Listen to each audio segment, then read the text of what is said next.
I want to be clear in how I characterize this. This is mostly a protest. It is not, generally speaking, unruly. Peaceful protest. Peaceful protesters. Peaceful protest. Peaceful protest. Peaceful protest. Peaceful protest. Peaceful protest. Peaceful protest. Peaceful protest. Peaceful protest.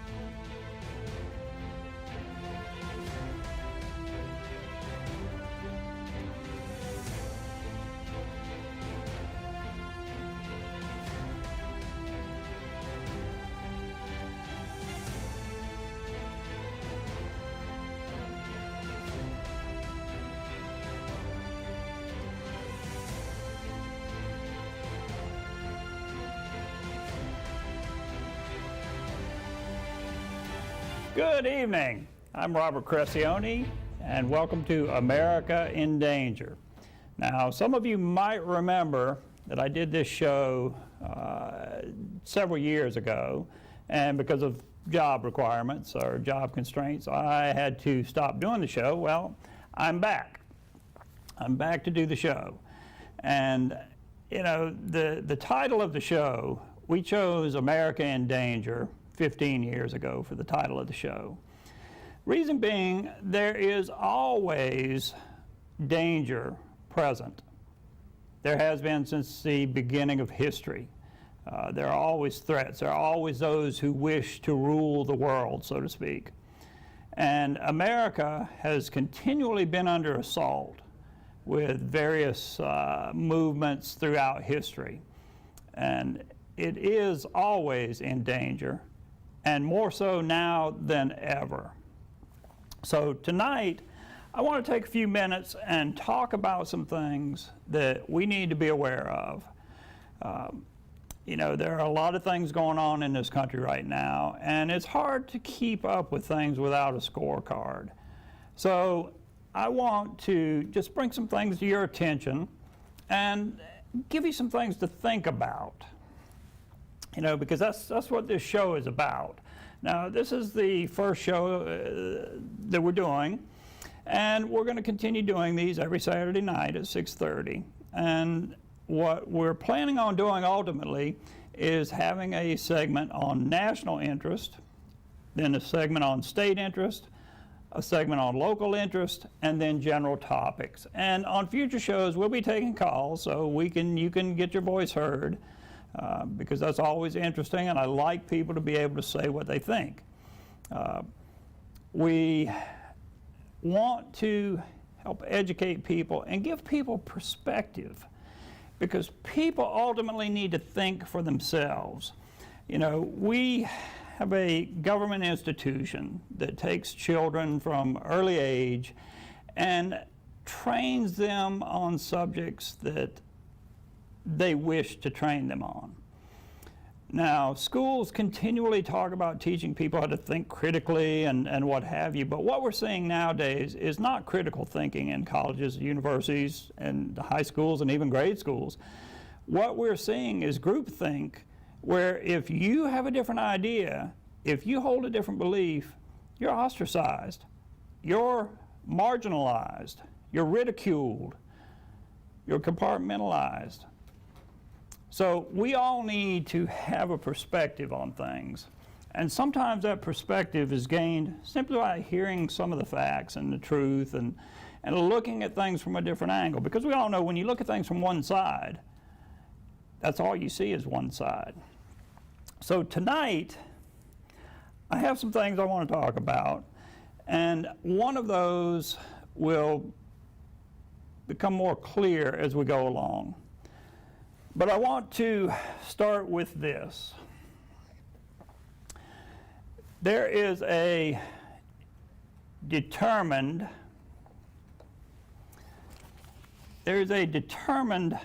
movement in the world. It's dedicated to an agenda designed to reorganize human society. In order to do so, our American economic model must be disrupted. Private property must be abolished. Our representative government must change. Now, one may ask, why? Why? Why destroy a nation to which millions flock seeking liberty? Why destroy the only nation on earth where the rights of the individual are paramount to the power of government?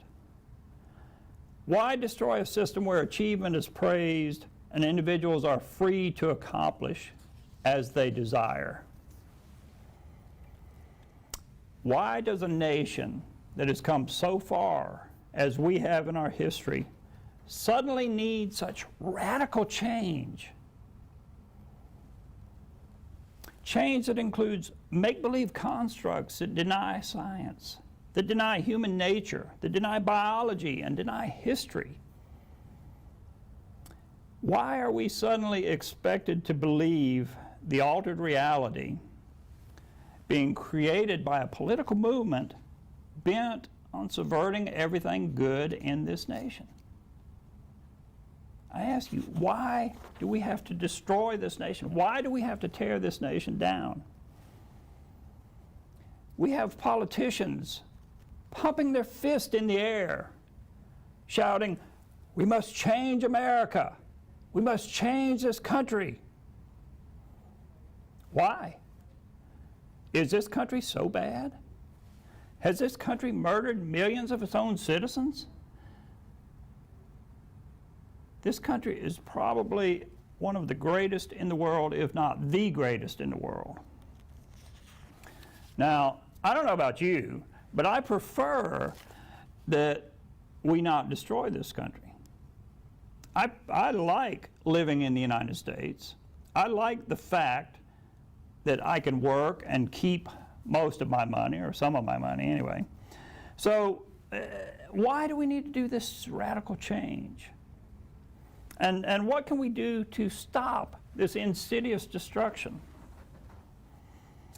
Well, you know, often people ask, well, what can one person do? What can I do? I'm just one person. You know, I hear that a lot. What can one person do? We're helpless. We can't do anything. We can't fight the system. Or some people just feel that they can't keep up with what's going on. They can't understand what's going on. There's so much out there going on, and from every angle, from every which way you turn, and people are just confused. They don't know what's going on, or they feel that the issues are simply too complicated. You know, how many times have we been told by a politician, "You just don't understand. You don't understand the issue." Well, I think that more people understand than what the politicians want us to believe. You know, and all too often people say, "I just don't have the time. I got kids, the kids have activities after school, we're playing travel ball, we've got movies to watch, we got this, that, and the other, I just don't have time." Or my all-time favorite is, "Well, everything's done for, so why do anything?" Well, I'll tell you, you know, as far as having time and doing anything, well, let me say this. There is no magic bullet fix. There's absolutely no magic bullet that's going to rectify everything and take us back. First of all, we don't want to go back because things continually improve. I mean, I don't want to go back before the days of cell phones and computers and TVs. So nobody's talking about going back, because that's the first thing that's thrown at you when you start talking about stopping the progressive destruction of this nation. We heard candidates say, "Oh, they're going to have you all back in chains. You're going backwards. You're going back to Jim Crow. You're going back. Whoa." Well, nobody wants to go back, and that's not what we're trying to do. What we're trying to do is preserve the basic foundational principles upon which this country was founded. We want to preserve those. We want to preserve liberty and the rights that we enjoy. Now, as I said, there's no magic bullet fix. There's no single issue that, if won, is going to fix the nation. There's not one single issue out there that's going to stop the march, the Grahamskin march, if you will, through society. There's no one single issue going to change that. We have to look at numerous issues. We have to fight on many fronts. You know, there are days when you get up in the morning and you're looking at a local issue. At noon, you're looking at a state issue, and in the evening, you're looking at a federal issue. That's just how it is, you know. But that's how we have to be. We have to be flexible. We have to be able to roll and address these issues as we can. Now, this drive to fundamentally change this nation is one that seeks to take the inherent rights that we have and transfer full authority for those over to the government. You know, our Constitution guarantees our rights. It doesn't grant our rights. Our rights come from a power higher than government, and government is mandated to protect the rights of the individual. Now, by protecting the rights of the individual, you protect all people. When we look at what's going on with so many special interest groups demanding special rights, well, special rights don't help the individual. They only help members of that group. And if you're not a member of that group, well, you're excluded from those rights. So we have to remember that. When the rights of the individual are protected, the rights of all are protected. When special rights are granted to a group, people are excluded from that. So only some people enjoy those rights. Now, in all of this, we have to be equipped with certain tools. Now, a lot of people say, oh, well, I didn't go to school for this stuff. I don't know about this stuff. I don't know what to do. Well, the reality is most of us are equipped with many of those tools already. We just have to learn how to use them. You know, a simple understanding of human nature goes a long way. And we have to understand that everyone is human, and everyone is subject to the desires, the fears, the frailties of humanity. Whether it's the President of the United States or the lowest ditch digger in the land. We all are human, and we all display those frailties. Now, perspective is another one that we have to have, you know, because we're not always given perspective by the talking heads, by the media.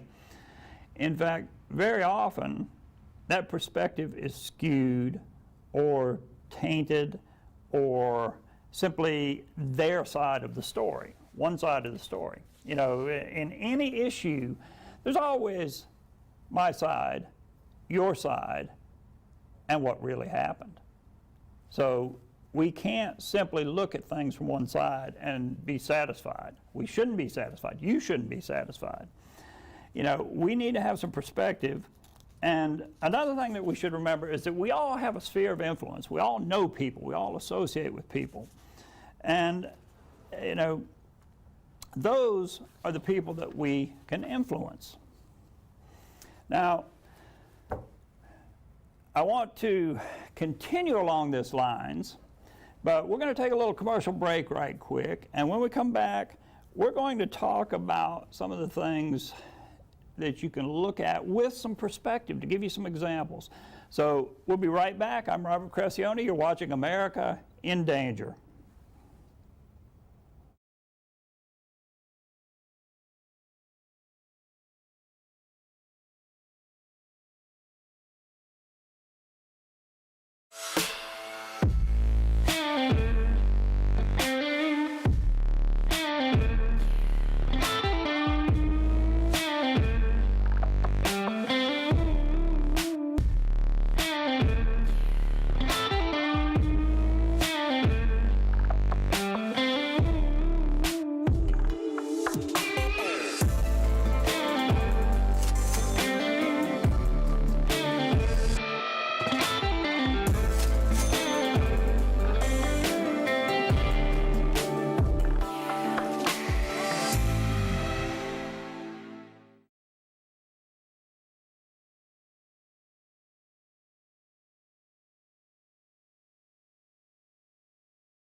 joy, hope, and peace.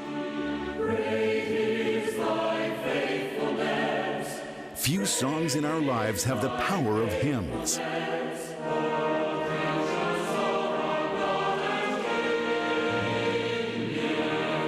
Now you can bring this inspirational music into your home and life every day with 50 Most Loved Hymns, a new 2-CD collection.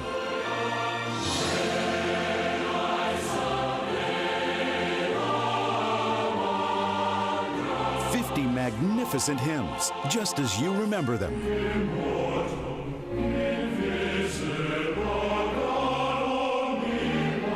50 Most Loved Hymns, a timeless collection for all ages on 2 CDs for only $21.98 plus $5.95 shipping and handling. Call now or order online. Their price, $30,000. Your price, $20. Can you tell the difference? Even expert jewelers have a difficult time distinguishing the diamond Z4 CZ from mined diamonds because of their similarity. This exquisite ring features a flawless simulated diamond center stone of 2 3/4 carats surrounded by over 1 1/4 carats of round and tapered flawless baguettes. One jewelry industry professional marveled at their beauty and brilliance. It's exceedingly rare to see such flawless stones. He's right. Comparable solitaires made of diamonds can cost up to $30,000. Your price through this special invitation will be only $20. And for a limited time, you can also receive this beautiful band with 1.92 carats of diamond Z4s. Get both CZ rings totaling over an astounding 6 carats for $20. So call or click now. Call 1-800-203-6540 to get your Diamond Z4. Call now or go to diamondz4.com. So call 1-800-203-6540. That's 1-800-203-6540. Call now.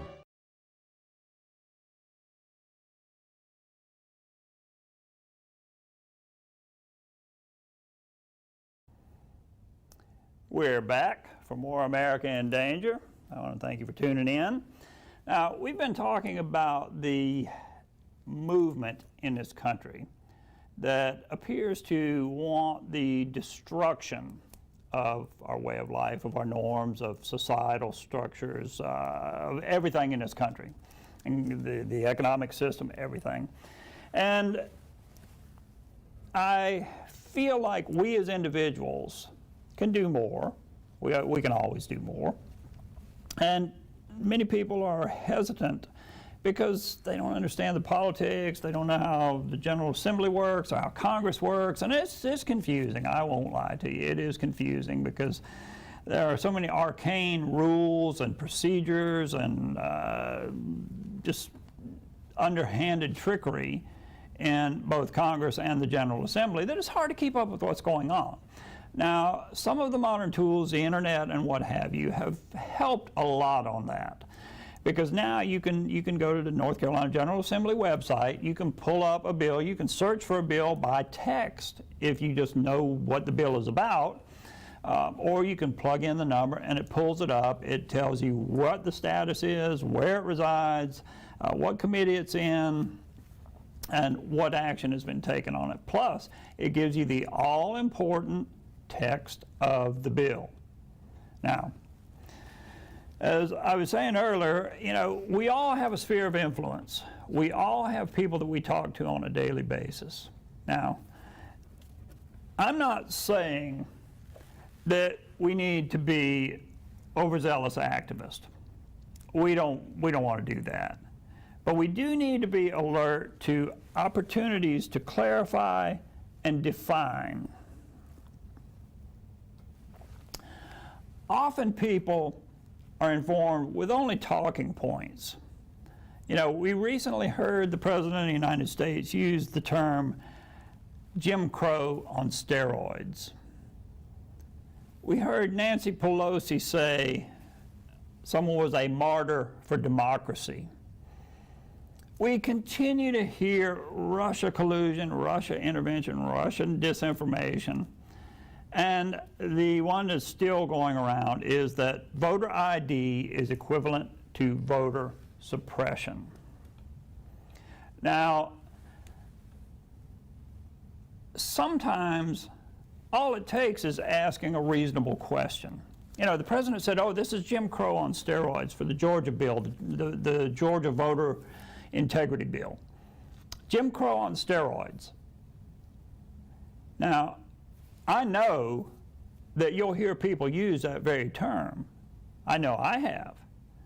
And the question to ask, a very simple question and a legitimate question, is, have you read the bill? If they have not read the bill, then where did they get the perspective that it was Jim Crow on steroids? From the news media. Now, another one is Nancy Pelosi's use of a martyr for democracy when the Capitol Police officer was run over and killed. Now, one question there that we really need to ask and really need to understand for ourselves is, isn't this a republic? We are not a democracy.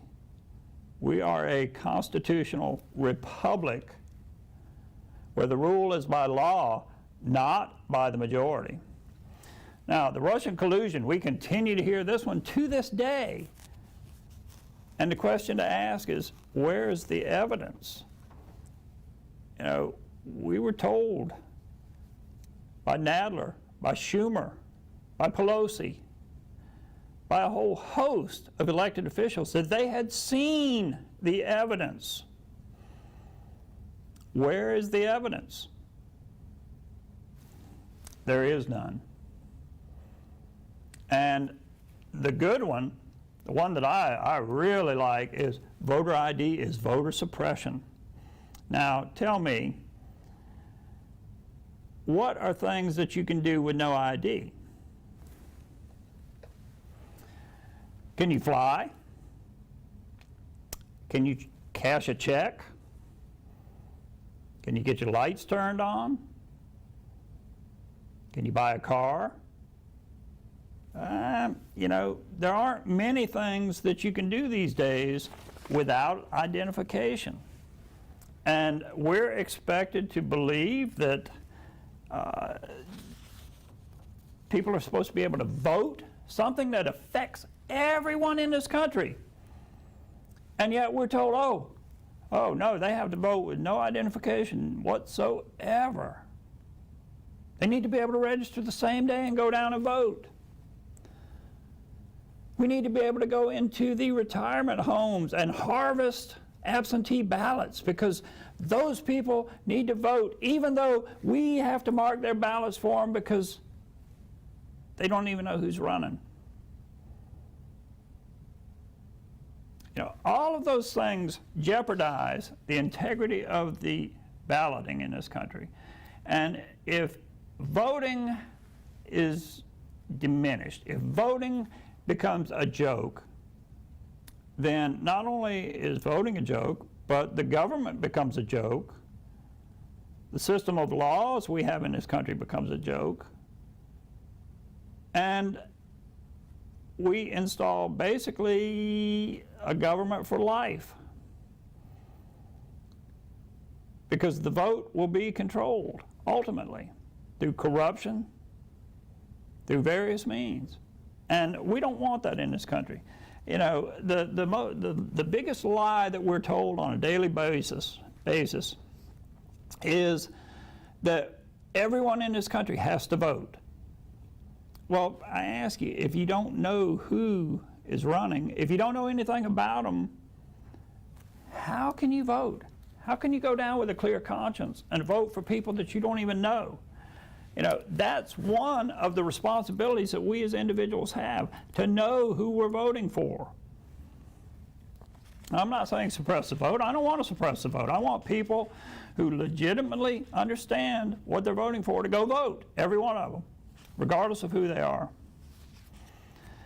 You know, but we need to have perspective, and those are just some examples of the perspectives that we should have, that we should understand. You know, there are always more sides to a story than others. Sometimes it's just a matter of knowing which question to ask. Now, there are some other things we can do as well. You know, sometimes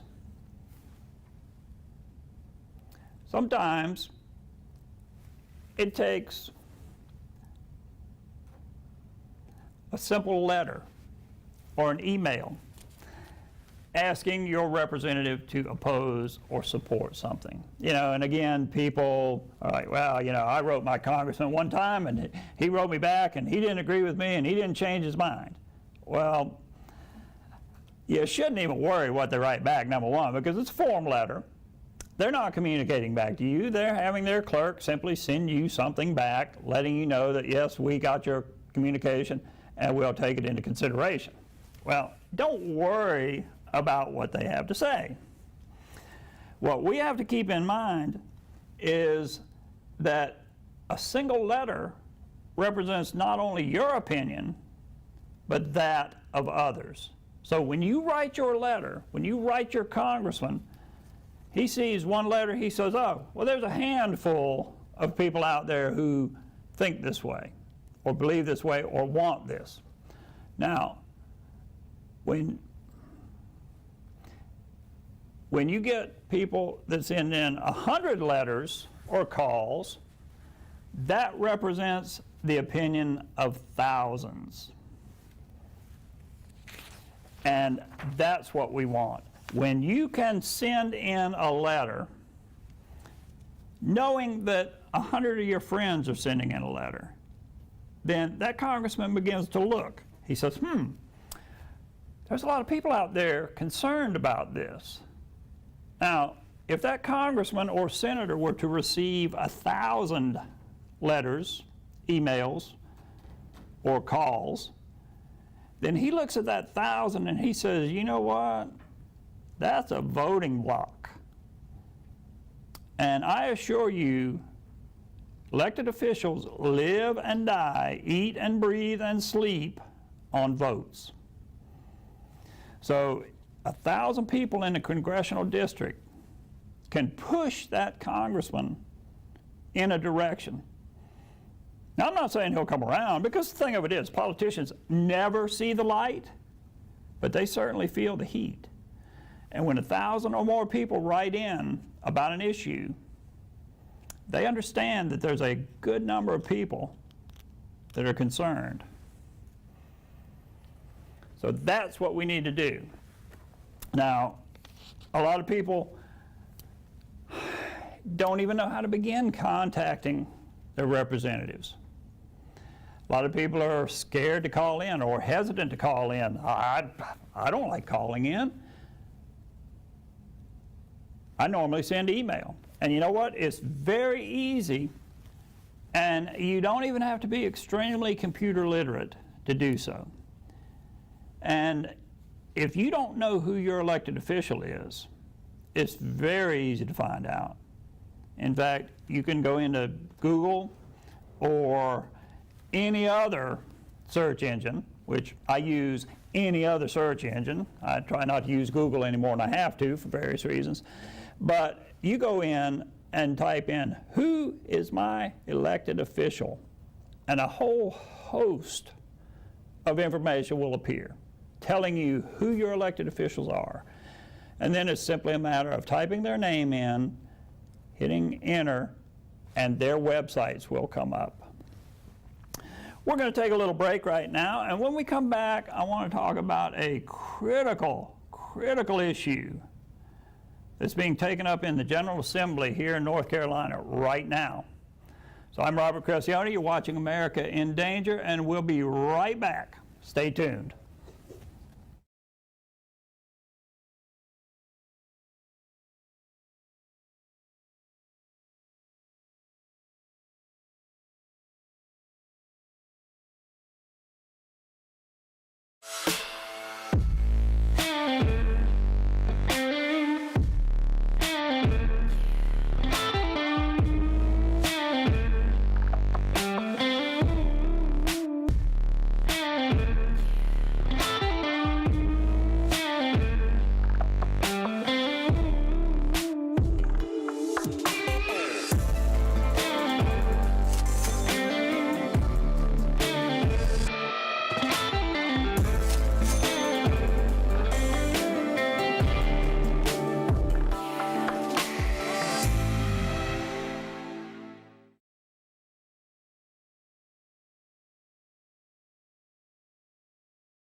joy, hope, and peace. Few songs in our lives have the power of hymns.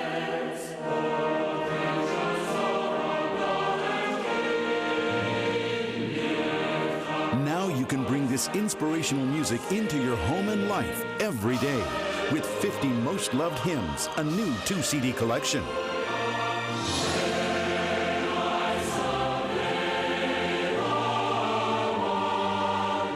50 magnificent hymns, just as you remember them.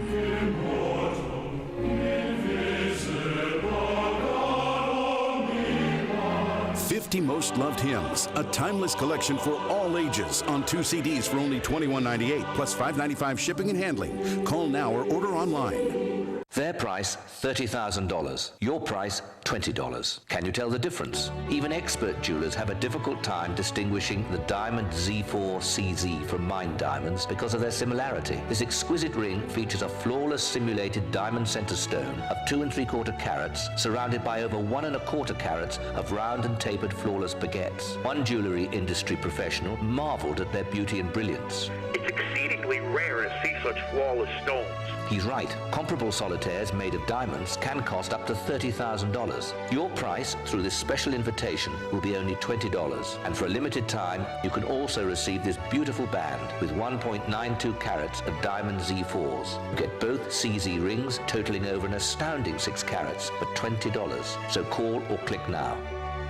Call 1-800-203-6540 to get your Diamond Z4. Call now or go to diamondz4.com. So call 1-800-203-6540. That's 1-800-203-6540. Call now.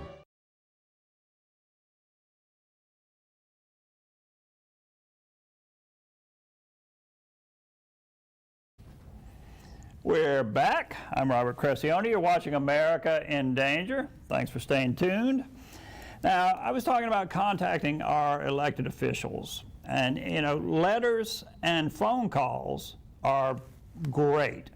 They show that, first of all, you are very serious about the issue.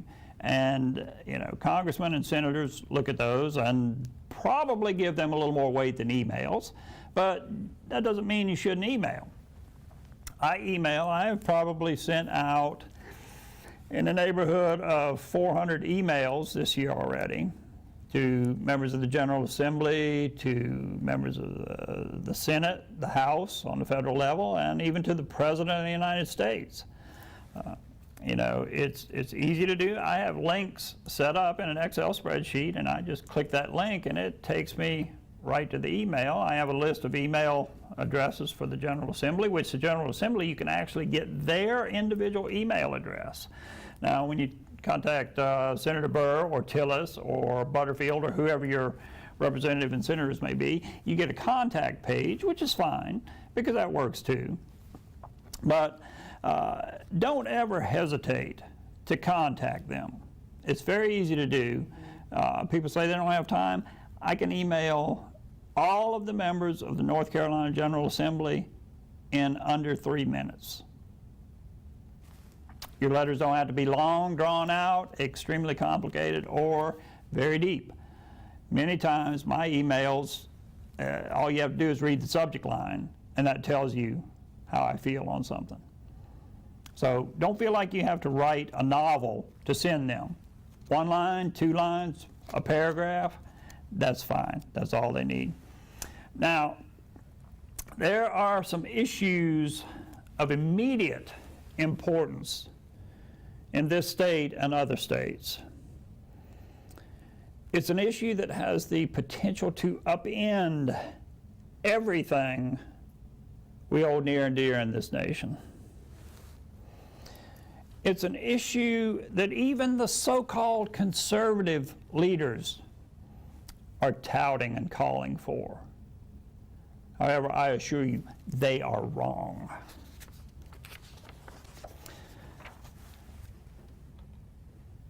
This issue is an Article 5 convention from the U.S. Constitution. Now, the question is this the savior of the Republic, as so many conservative leaders, so-called leaders, are fond of saying, or is it a surrender of liberty? That's the question. Now, this is Article 5. Now, you probably can't read it because the text is very small on the screen at this point. You probably can't read it, but this is it. That is the entirety of Article 5. And yet, we have so-called conservative leaders out there every day espousing all of the great things that are going to be done with an Article 5 convention, and how it will run and how it's going to be done and all of the rules and regulations and all of that. But I assure you, what you're looking at is it. That is the extent of the rules for an Article 5, and really, there are no rules for the convention itself. Now, we're going to break this down. I want to break this down because it's not an extremely complicated text for Article 5, but it is long, and there are a lot of breaks in it, and you have to understand where we're going. Well, what Article 5 says is that Congress, whenever, and that's whenever this happens, 2/3 of both houses shall deem it necessary, shall propose amendments to this Constitution. Okay, so all that's saying is that Congress, when they think there's something serious enough to consider, they'll propose an amendment if 2/3 of both houses think it should be done. And that's 2/3 of the House of Representatives and 2/3 of the Senate. That's a supermajority and takes quite a bit of doing because these are serious issues. They didn't want amendments proposed willy-nilly. It's a serious issue, and they want serious consideration of this. Now, that's one whenever, but there's an or in there. So whenever 2/3 of both houses consider it necessary, they'll propose amendments to the Constitution, or on the application of the legislatures of 2/3 of the states. So Congress can do it when they think it's serious enough, or the states can ask Congress to do it when 38 of the 50 states supply applications to Congress. Now, it says that once that condition is met, Congress shall call a convention for proposing amendments, which, in either case, shall be valid to all intents and purposes as part of the Constitution. Now, they're not part of the Constitution when they're proposed. An amendment has to go through a ratification process. So what this is saying is that when ratified by the legislatures of 3/4 of the several states, so the amendment is proposed or a convention is held, either way, the amendments go back to the state legislatures for ratification. Now, they can go back to the state legislatures or to ratifying conventions, which still requires the 3/4 of the states holding ratifying conventions to approve those. Now, the interesting thing about it is Congress determines which. Congress determines whether it's going to be ratified by the legislatures or whether the states are going to have to hold conventions to ratify the amendment.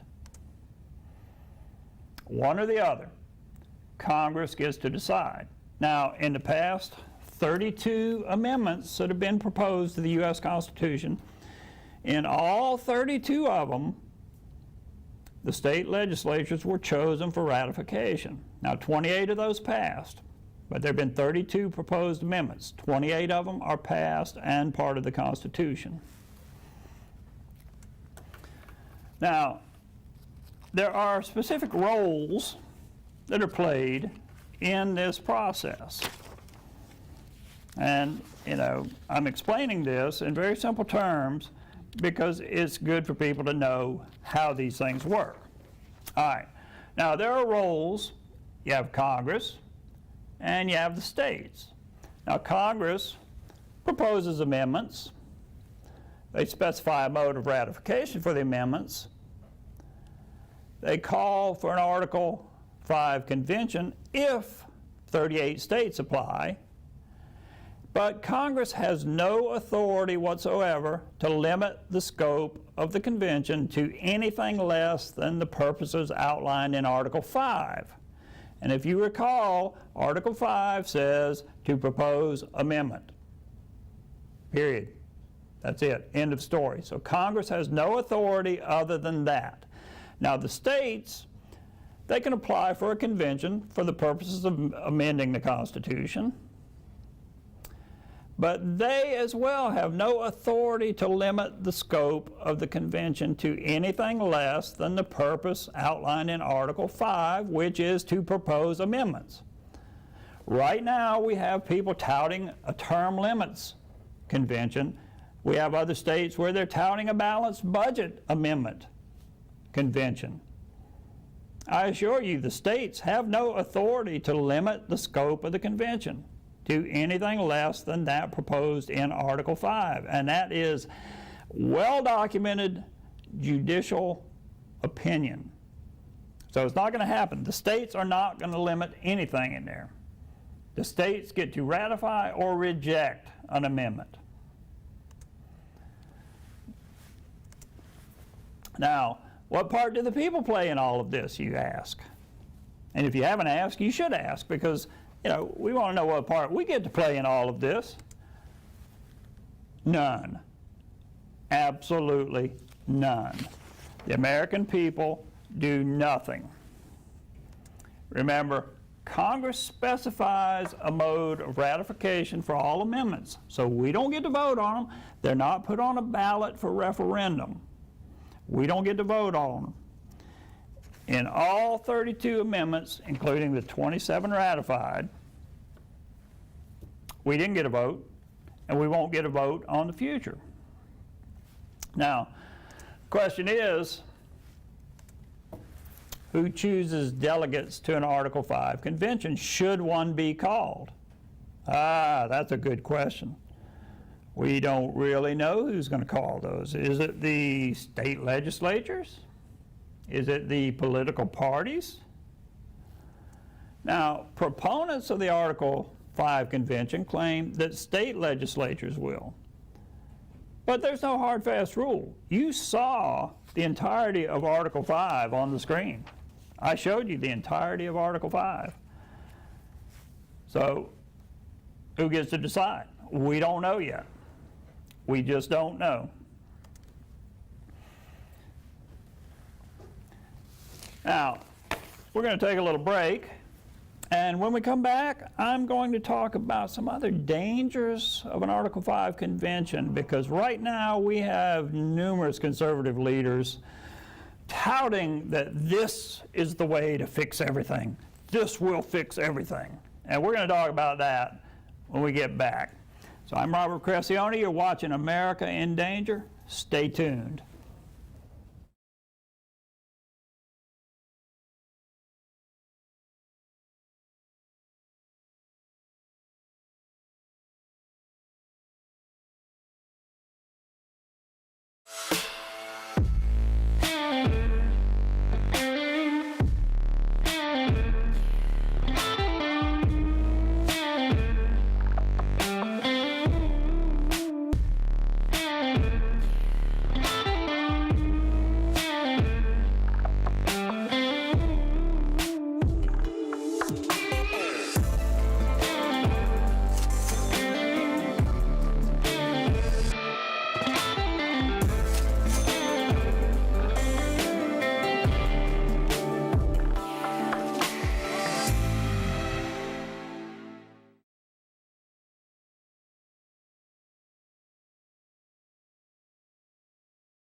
Comfort, joy, hope, and peace. Few songs in our lives have the power of hymns.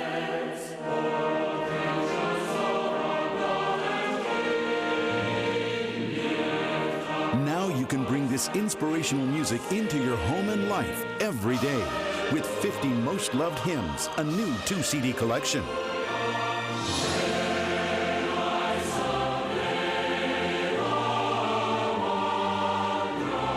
Magnificent hymns, just as you remember them.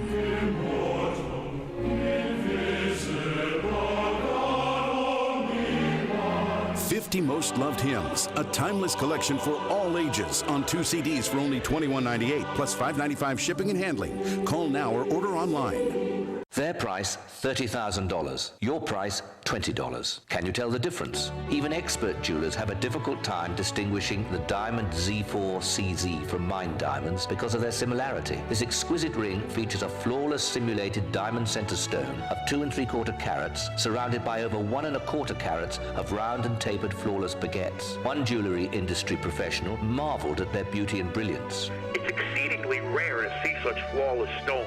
He's right. Comparable solitaires made of diamonds can cost up to $30,000. Your price through this special invitation will be only $20. And for a limited time, you can also receive this beautiful band with 1.92 carats of diamond Z4s. You get both CZ rings totaling over an astounding 6 carats for $20. So call or click now.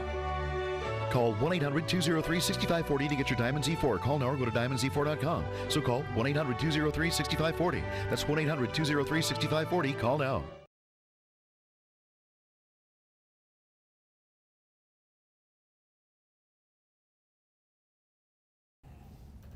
We're back. I'm Robert Cressionnie. You're watching America in Danger. Thanks for tuning back in.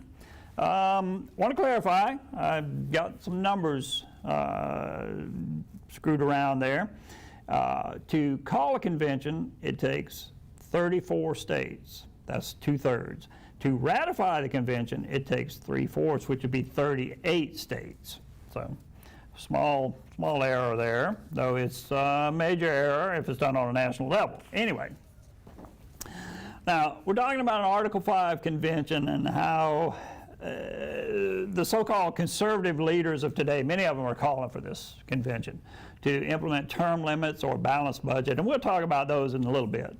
But one of the main things that they assure us, numerous assurances, that the convention will be controlled.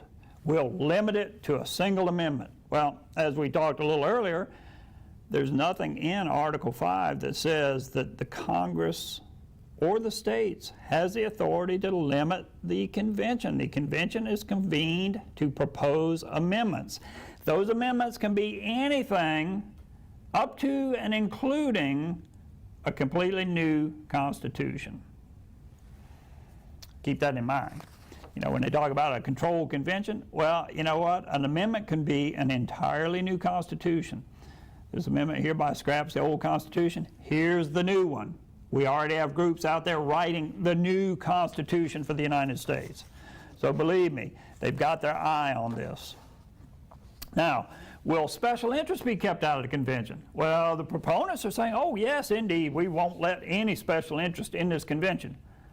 Well, let me assure you, ladies and gentlemen, we can't even keep special interest out of the North Carolina General Assembly. How are we going to keep it out of a national convention? You know, right now there are numerous lobbyists from out of state. There are influencers from out of state just rummaging through the General Assembly, promising things to these legislators and convincing them that their way is the best way. Well, you know what? I don't know. I think that first of all, we should close the door to out-of-state lobbyists. We should close the door to out-of-state influence and let the people of North Carolina decide this. Isn't that the more logical thing to do?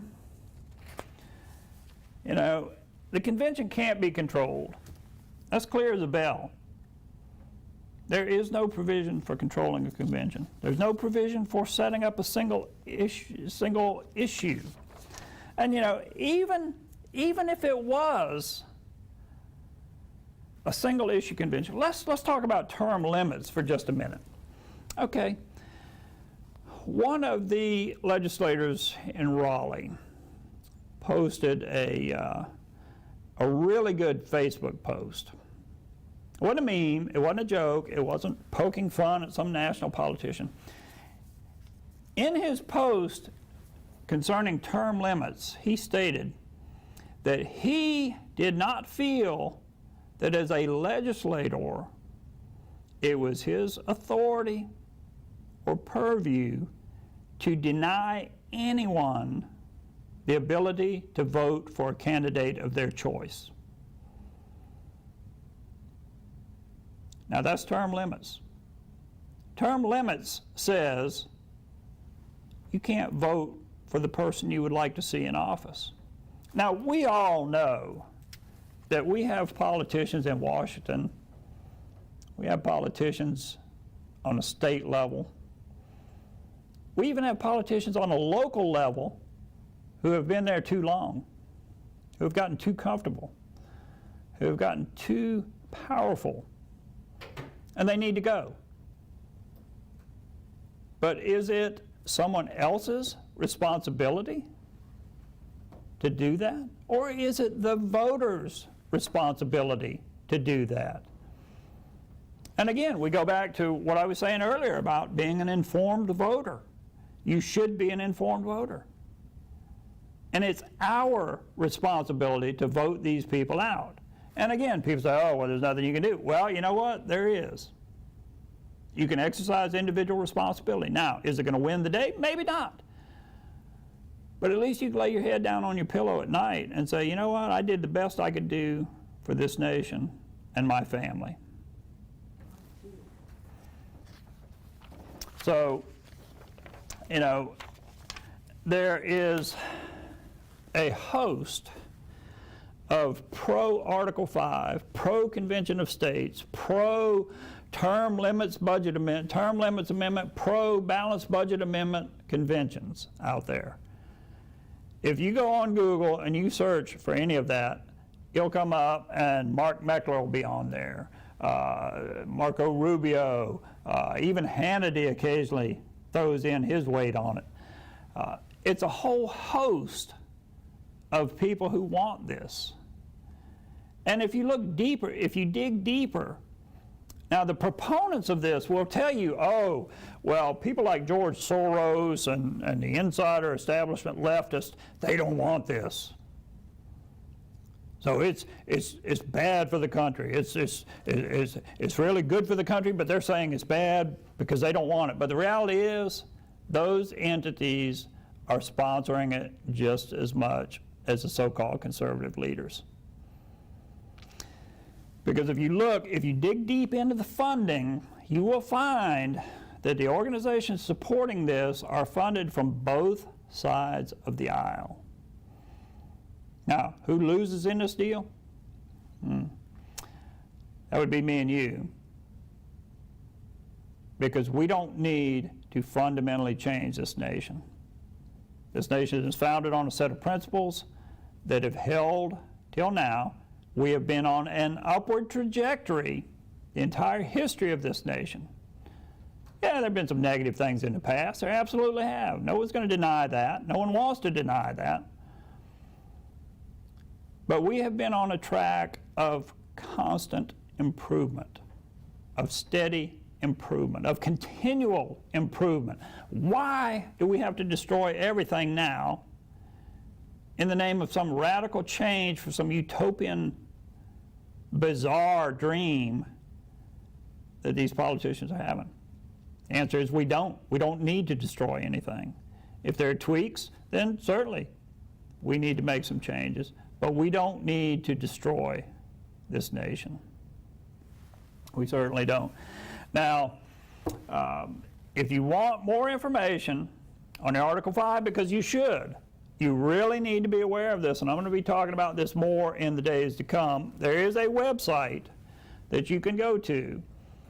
It's called No Convention of States, North Carolina.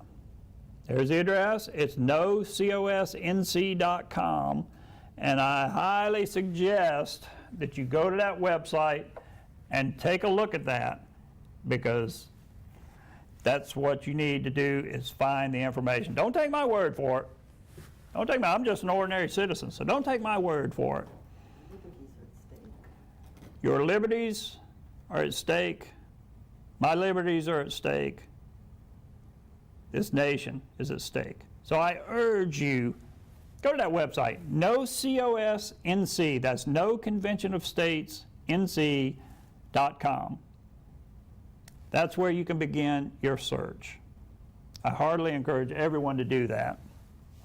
Now, you know, we have looked at this Convention of States, and there are a lot of things that we're being told. A lot of things we're being told every day just about, by government, by industry, by various elected officials, by appointed officials, by everyone. Now, we know that government has lied to us in the past. We know that government hasn't hesitated to lie when it serves the interest of government. Now, I'm not anti-government by any means. I think the government is absolutely necessary to a civilized society. To a cohesive civilized society, we must have government. And government must be held within certain bounds for that society to be prosperous and to prevail. So I'm not anti-government. What I am, I'm anti-wool pulled over your eyes. I'm anti-sheep mentality. I'm anti-toe the line mentality. Now we're going to take a little break, and when we come back, we're going to talk about some government lies that we've been told. And I remember some of these in my lifetime, and you'll probably remember some too. So we're going to talk about that when we get back, not in an anti-government way, but you need to have that perspective. You need to understand that government will lie to you on occasion. So I'm Robert Cressionnie. You're watching America in Danger. We'll be right back.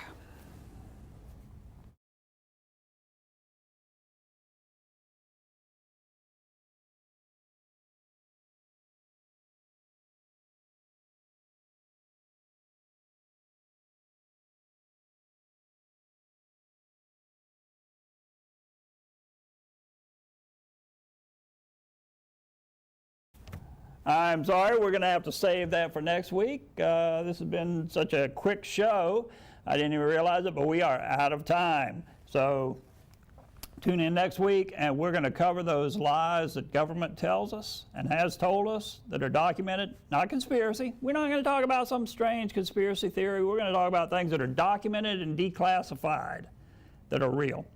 So I'm Robert Cressionnie. Thanks for joining me for America in Danger. See you next week.